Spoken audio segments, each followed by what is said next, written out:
ಯಾವಾಗಲೂ ಒಂದೇ ರೀತಿ ಚಿಕನ್ ಸಾಂಬಾರು ಮಾಡಿ ಬೇಜಾರಾಗ್ತಿದೆಯಾ? ಹಾಗಿದ್ರೆ ನಾನು ಇವತ್ತಿನ ದಿನ ಮಾಡ್ತಾ ಇರೋಂಥ ವಿಧಾನದಲ್ಲಿ ಒಂದು ಸಲ ಟ್ರೈ ಮಾಡಿ. ಚಿಕನ್ ಸಾಂಬಾರು ತುಂಬ ಟೇಸ್ಟಿಯಾಗಿರುತ್ತೆ. ಸಾಂಬಾರು ಕೂಡ ಹೌದು, ಜೊತೆಗೆ ಗ್ರೇವಿ ಟೈಪು ನೀವು ಇದೇ ರೀತಿ ಮಾಡ್ಕೊಬೋದು.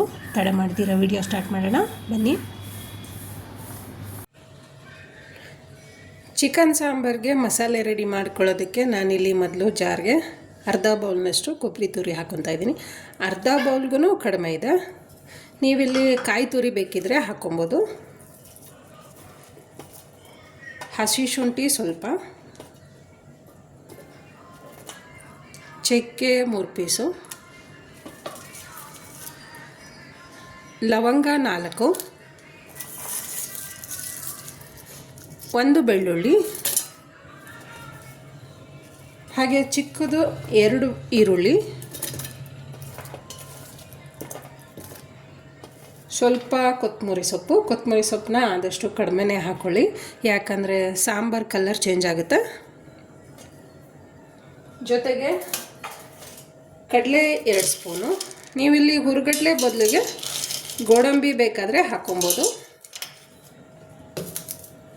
ಕಟ್ ಮಾಡ್ಕೊಂಡಿರೋಂಥ ಟೊಮೊಟೊ ಹಣ್ಣು 1. ಇದಕ್ಕೆ ಸ್ವಲ್ಪ ನೀರನ್ನು ಸೇರಿಸಿ ನುಣ್ಣಗೆ ರುಬ್ಕೊತಾ ಇದ್ದೀನಿ.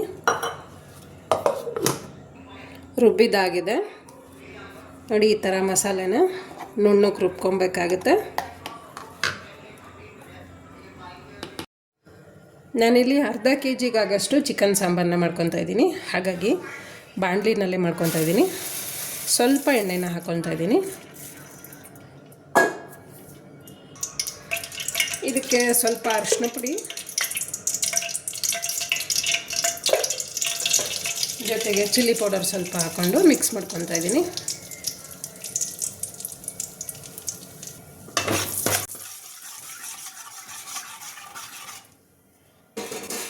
ಇದಕ್ಕೇ ತೊಳೆದು ಇಟ್ಕೊಂಡಿರೋಂಥ ಚಿಕನ್ ಹಾಕ್ಕೊತಾ ಇದ್ದೀನಿ.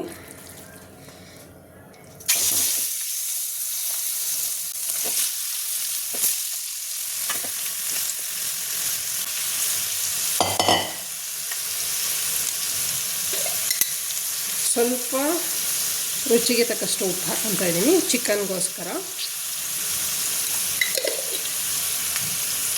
ಮಿಕ್ಸ್ ಮಾಡ್ಕೊಳ್ಳೋಣ.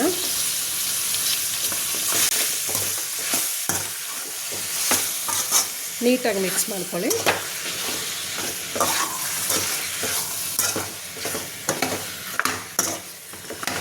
ಫಸ್ಟೇನೆ ನಾವು ಹೀಗೆ ಚಿಲ್ಲಿ ಪೌಡರು ಮತ್ತು ಸಾಲ್ಟ್ ಹಾಕಿ ಮಿಕ್ಸ್ ಮಾಡೋದ್ರಿಂದ ಚಿಕನ್ ನೀಟಾಗಿ ಉಪ್ಪು ಖಾರ ಹೊಂದ್ಕೊಳ್ಳುತ್ತೆ.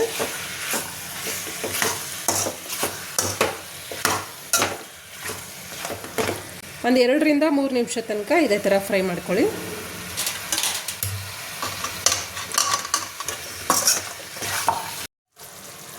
ಚಿಕನ್ ಇವಾಗ 2 ರಿಂದ 3 ನಿಮಿಷ ತನಕ ಫ್ರೈನಲ್ಲೇ ಬೇಯಿಸ್ಕೊಂಡಿದ್ದೀನಿ. ಇದನ್ನು ಒಂದು ಪ್ಲೇಟ್ಗೆ ಶಿಫ್ಟ್ ಮಾಡ್ಕೊತಾ ಇದ್ದೀನಿ.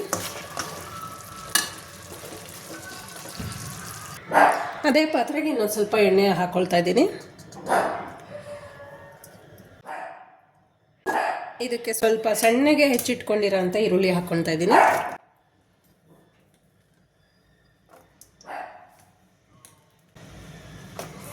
ಈರುಳ್ಳಿ ಹಾಕ್ಕೊಂಡು ಸ್ವಲ್ಪ ಫ್ರೈ ಮಾಡ್ಕೊಳ್ಳೋಣ.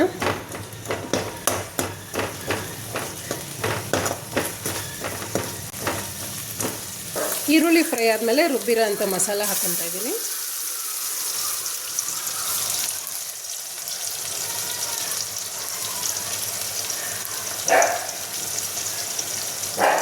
ಜಾರಕ್ಕೆ ಸ್ವಲ್ಪ ನೀರು ಹಾಕಿ ಅದು ಮಿಕ್ಸ್ ಮಾಡ್ಕೊಳ್ಳೋಣ. ಇವಾಗ ನೀಟಾಗೆಲ್ಲ ಮಿಕ್ಸ್ ಮಾಡ್ಕೊಬೇಕು.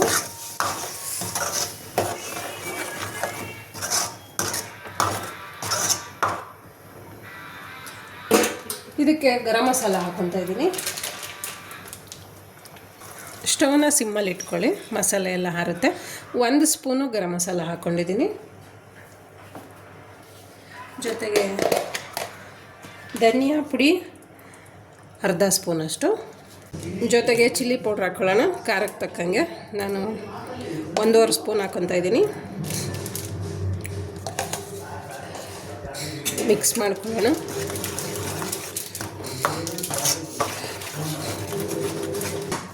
ಜೊತೆಗೆ ಇನ್ನೂ ಸ್ವಲ್ಪ ಉಪ್ಪು ಹಾಕ್ಕೊಳ್ಳೋಣ. ನಾವು ಉಪ್ಪು ಆಲ್ರೆಡಿ ಹಾಕಿರ್ತೀವಿ, ಇವಾಗ ನೋಡ್ಕೊಂಡು ಹಾಕ್ಕೊಬೇಕು. ನೀಟಾಗಿ ಮಿಕ್ಸ್ ಮಾಡಿ.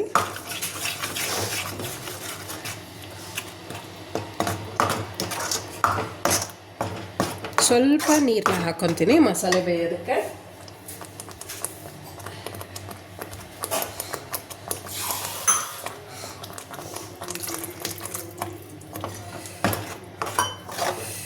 ನೀಟಾಗಿ ಮಿಕ್ಸ್ ಮಾಡಿ.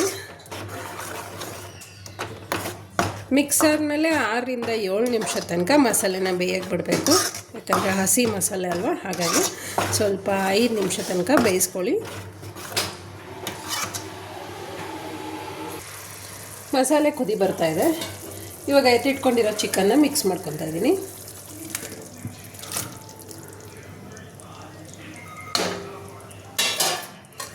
ಚಿಕನ್ ಹಾಕೊಂಡ್ಮೇಲೆ ಮತ್ತೆ ಇನ್ನೊಂದು ಸಲ ಮಿಕ್ಸ್ ಮಾಡ್ಕೊಳ್ಳಿ. ಮಿಕ್ಸ್ ಮಾಡುವಾಗ ಸಾಂಬಾರ್ದು ಹದ ನೋಡ್ಕೊಳ್ಳಿ.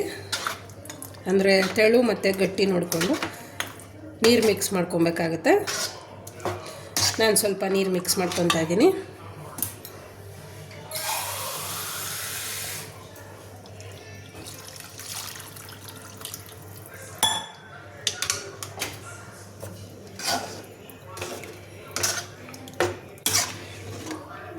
ಈ ವಿಧಾನದಲ್ಲಿ ಒಂದು ಸಲ ಟ್ರೈ ಮಾಡಿ, ತುಂಬ ಚೆನ್ನಾಗಿರುತ್ತೆ ಸಾಂಬಾರು.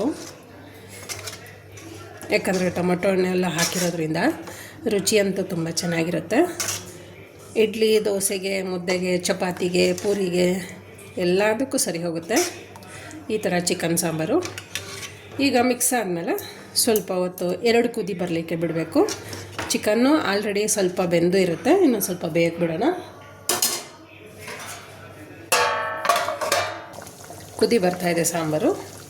ಲಾಸ್ಟಲ್ಲಿ ಒಂದು ಸ್ವಲ್ಪ ಕೊತ್ತಂಬರಿ ಸೊಪ್ಪು ಉದುರಿಸ್ಕೊಳ್ಳೋಣ. ರುಚಿಯಾಗಿರೋಂಥ ಘಮ ಆಗಿರೋಂಥ ಚಿಕನ್ ಸಾಂಬಾರು ರೆಡಿ ಆಯಿತು. ಇವಾಗಂತೂ ಬಿಸಿ ಮುದ್ದೆಗೆ ಅಥವಾ ಚಪಾತಿಗೆ ಮಾಡ್ಕೊಂಡು ತಿಂದರೆ ತುಂಬ ಚೆನ್ನಾಗಿರುತ್ತೆ. ಸರಿಯಾದ ಹದದಲ್ಲಿ ಚಿಕನ್ ಸಾಂಬಾರು ರೆಡಿ ಆಯಿತು. ಫ್ರೆಂಡ್ಸ್, ನೀವು ಒಂದು ಸಲ ಈ ವಿಧಾನದಲ್ಲಿ ಟ್ರೈ ಮಾಡಿ. ಟೇಸ್ಟ್ ಹೇಗೆ ಬಂತು ಅಂತ ತಪ್ಪದೆ ಕಮೆಂಟ್ಸಲ್ಲಿ ಹೇಳಿ. ಹಾಗೆ ಹೊಸದಾಗಿ ನೋಡ್ತಿರೋರು ನನ್ನ ಚಾನಲ್ನ ಸಬ್ಸ್ಕ್ರೈಬ್ ಮಾಡಿಕೊಂಡು ಬೆಲ್ ಬಟನ್ ಕ್ಲಿಕ್ ಮಾಡಿ ಆಲ್ ಅಂತ ಸೆಲೆಕ್ಟ್ ಮಾಡ್ಕೊಳ್ಳಿ. ತಪ್ಪದೆ ಈ ವಿಡಿಯೋ ಇಷ್ಟ ಆಗಿದರೆ ನಿಮಗೆಲ್ಲ ಲೈಕ್ ಮಾಡಿ, ಶೇರ್ ಮಾಡಿ, ಸಬ್ಸ್ಕ್ರೈಬ್ ಮಾಡಿ. ನಿಮ್ಮ ಫ್ಯಾಮಿಲಿ ಮೆಂಬರ್ಸ್ಗೆ, ಸ್ನೇಹಿತರಿಗೆ ಈ ವಿಡಿಯೋನ ಶೇರ್ ಮಾಡಿ.